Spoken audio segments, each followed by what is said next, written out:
একটা সুনামি আসতে যাচ্ছে বাংলাদেশে। মৃত্যুদণ্ডের রায় হয়ে আছে পলাতক প্রধানমন্ত্রী শেখ হাসিনার। তো মৃত্যুদণ্ডের সাজা মাথায় নিয়ে বাংলাদেশে ঢোকার মতন দুঃসাহস দেখাতে যাচ্ছে শেখ হাসিনা। গেল কয়েকদিন আগে একটা বার্তা দিয়েছিল যে এই বছরই দেশে ফিরবে, তবে আন্তর্জাতিক গণমাধ্যম রয়টার্সকে দেওয়া সাক্ষাৎকারে এক বক্তব্য দিয়ে আবারও তোলপাড় করেছে শেখ হাসিনা যে আপনার এই বছরের শেষেই বাংলাদেশে ফিরছে, আর শুধুমাত্র ফিরছে না, জেলে যাবার মতন মানসিক প্রস্তুতি নিয়ে তিনি দেশে ফিরবেন। তো এই পরিস্থিতিতে আসলে কি ঘটতে পারে বাংলাদেশে, চলুন দেখি। রয়টার্সের যেই কি বলা হয় যে সাক্ষাৎকার, সেখানে আমাদের বাংলাদেশের প্রথম সারির গণমাধ্যমগুলো যে লিড নিউজ করেছে, যে রয়টার্সকে দেওয়া সাক্ষাৎকার তিনি বলছেন তার এই রাজনৈতিক পরিকল্পনা হচ্ছে তিনি জানেন যে দেশে ফিরলে তাকে গ্রেপ্তার করা হতে পারে না, 100% হবে, এমনকি মেরেও ফেলতে পারে।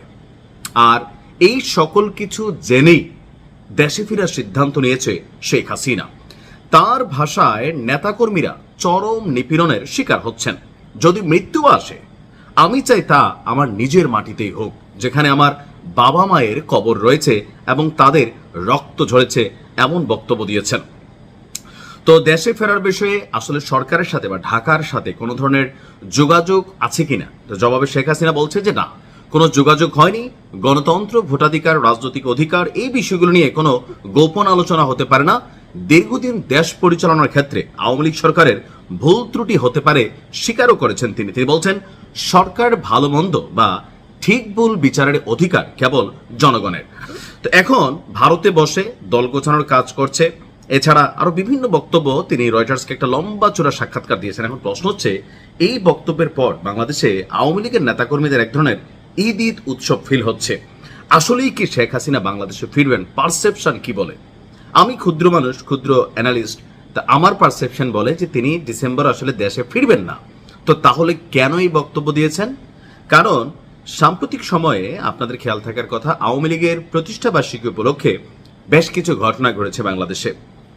এমনকি আইন শৃঙ্খলা বাহিনী থেকে শুরু করে রাজনৈতিকভাবে আওয়ামী লীগের অনেক নেতাকর্মীদেরকে গ্রেপ্তার করা হয়েছে। অনেকে মারধরেরও শিকার হয়েছেন, যারা অপরাধ করেছেন তারাও হয়েছেন, আবার যারা নিরপরাধ আছেন দুই একজনও কিন্তু এখানে ফেঁসে গেছেন। এখন এই যে নেতাকর্মীদের মনোবল ভেঙে যাচ্ছে যে শেখ হাসিনা তো তিনি দেশের বাইরে আছেন, ওদিকে শামীম ওসমান দুবাই, তারপর লন্ডন তাকে দেখা যাচ্ছে, এক একজন এক একভাবে বিদেশে আমোদ ফুর্তিতে আছে। তাহলে এই যে বাংলাদেশে এই মুহূর্তে আপনার যে পরিস্থিতিতে আওয়ামী লীগের নেতাকর্মীরা পড়ছে, তারা আসলে কি দলীয় যে বিভিন্ন মিটিং, মিছিল, প্রোগ্রাম এগুলাতে কি আসলে তারা অ্যাটেন্ড করবে? অ্যাটেন্ড করলে আবার ভিডিও ফুটেজ খুঁজে খুঁজে তাদেরকে গ্রেপ্তার করা হচ্ছে, আইনের আশ্রয় নেওয়া হচ্ছে, নানানভাবে তারা অনেক ঘটনার শিকার হচ্ছেন। সো অনেকেই হয়তো সামনের দিকে আর রাজনৈতিক এই কর্মকাণ্ডগুলোতে যাওয়ার যে সাহস সেইটা হারিয়ে ফেলবে।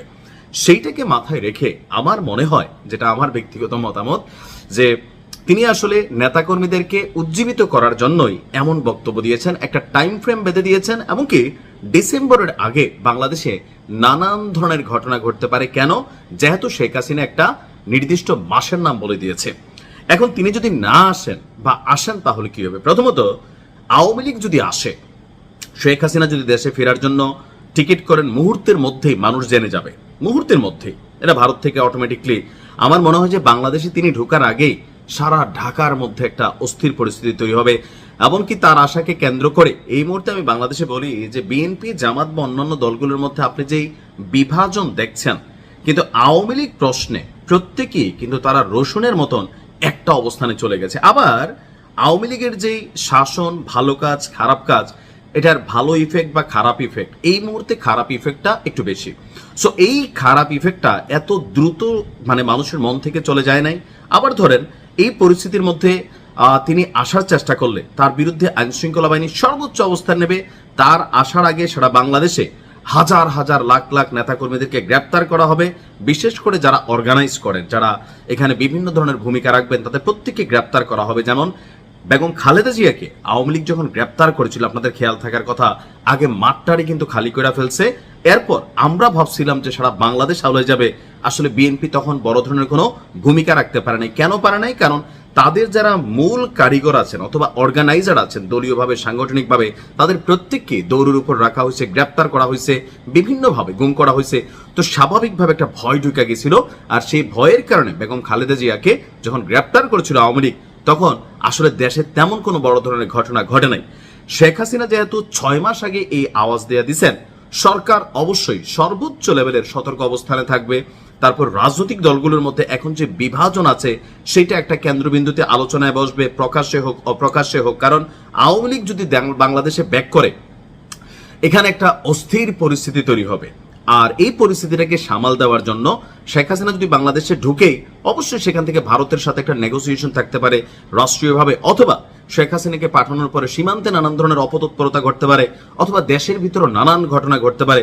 বিষয়টা কিন্তু এত হালকা না। আবার আওয়ামী লীগের যে সকল নেতাকর্মীরা ঘাপটি মেরে আছে বিভিন্ন জায়গায়, প্রশাসন থেকে শুরু করে বিভিন্নভাবে, প্রত্যেকেই কিন্তু একটা উজ্জীবিত হওয়ার সুযোগ থাকবে। সো সরকার বিষয়টাকে কোনোভাবেই কিন্তু হালকা নিবে না। আর আমার যেটা ধারণা, আমার যেটা 100% একটা কনফার্মেশন ফিল হচ্ছে নিজের ভিতরে, যে এই মুহূর্তে শেখ হাসিনা এটা একটা রাজনৈতিক বক্তব্য দিয়েছেন, পরে একটা বিভিন্ন কারণ দেখে তিনি আসলে দেশে প্রবেশ করবেন। আর যদি করেন, সেটাও আওয়ামী লীগ সরকারের যেমন পতন হয়ে গেছে, শেখ হাসিনা যে দেশ ছেড়া পালাবেন, এটা যেমন একটা অবিশ্বাস্য বিষয় ছিল, তার এই দেশে ফিরাটাও একটা অবিশ্বাস্য একটা, আমার কাছে মনে হচ্ছে যে এমন যে এটা একটা অষ্টম আশ্চর্যজনক বিষয় হয়ে যাবে। তবে এই বিষয়টাকে কেন্দ্র করে, তার এই বক্তব্যকে কেন্দ্র করে এই মুহূর্তে সারা বাংলাদেশে নানান ধরনের অ্যাক্টিভিটিস হতে পারে। আর আমি জানি না যে আসলে কি ঘটতে পারে। তবে যারা নেতাকর্মীরা আছেন, যাই করেন বুঝে শুনে করেন, সরকার সর্বোচ্চ লেভেলে সতর্ক থাকবে। এখন দেশের মধ্যে নানান ধরনের অ্যাক্টিভিটিস দেখা যাচ্ছে, যে ফাতা কমব্যাটের খবর বের হয়েছে, এগুলোও কিন্তু সরকারের জন্য একটু কি বলা হয়, যে ধরেন কোণঠাসা হয়ে পড়ার মতন অবস্থা। যদিও সরকার সাথে সাথে এগুলোর বিরুদ্ধে ব্যবস্থা নিচ্ছে। পশ্চিমা বিশ্ব বাংলাদেশকে অনেকটা যেই জায়গাতে চিন্তা করার কথা ছিল, তো এই ধরনের কর্মকাণ্ডগুলোর কারণে আসলে কোথায় যে কি খেলা হচ্ছে বাংলাদেশের জনগণ, আমরা আসলে বোঝার কিন্তু কোনো রকম সেরকম উপায় নেই। তো সবকিছু মিলিয়ে শেখ হাসিনার এই বক্তব্যের বিষয়ে সরকারের পক্ষ থেকে অথবা ভারতের পররাষ্ট্র মন্ত্রণালয়ের পক্ষ থেকে তাৎক্ষণিক কোনো আনুষ্ঠানিক প্রতিক্রিয়া এখন পর্যন্ত আমি যখন নিউজটি করছি আসলে পাওয়া যায়নি। তো আমার মনে হয় যে এটা নিয়ে খুব বড় ধরনের একটা রিয়েকশন বা প্রস্তুতি সরকার নিবে। শেখ হাসিনা ফিরুক না ফিরুক, ডিসেম্বরের আগে যে কোনো ধরনের আওয়ামী লীগের যত কার্যক্রম রাষ্ট্রীয়ভাবে নিষিদ্ধ, কোনো ধরনের কার্যক্রম পরিচালনা করার চেষ্টা করলে অথবা কোনো রকম অর্গানাইজ করার চেষ্টা করলে, সন্দেহভাজন হোক বা আড়িপেতে হোক, যেভাবে হোক, গোয়েন্দা তথ্যের মাধ্যমে হোক, আসলে অনেককেই গ্রেপ্তার করা হবে। সো যে যা করবেন একটু বুঝে শুনে করবেন। আর এই মুহূর্তে শেখ হাসিনার বাংলাদেশে ফেরার সম্ভাবনাটা বললাম না, অষ্টম আশ্চর্য ছাড়া আমার কাছে আর কিছুই মনে হয় নাই।